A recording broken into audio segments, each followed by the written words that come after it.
What's up, guys? In this tutorial, I will show you how to appear offline on Steam.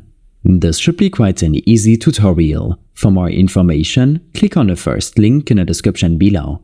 Sometimes you may want to enjoy your gaming sessions without interruptions, or simply prefer to play solo. Steam, the popular gaming platform, understands this need and offers options to appear offline. To begin, launch the Steam application on your computer. Once the Steam client is open, locate and click on Friends in the upper left corner of your interface. A drop-down menu will appear, offering you the choices to set your status as offline, away, or invisible. The most direct method to appear offline is by selecting the offline option from this menu. However, Steam offers an alternative route as well.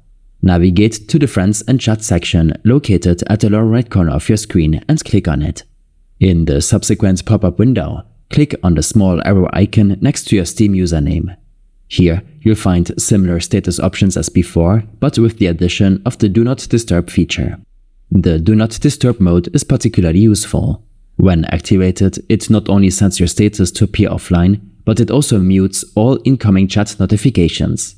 This ensures that you can play or work without any interruptions from messages or game invites, offering a more focused and uninterrupted Steam experience. These steps and more information will be available in my extensive guide linked in the description below. I hope this helped you out. Leave a comment if you have any questions, and see you in the next one.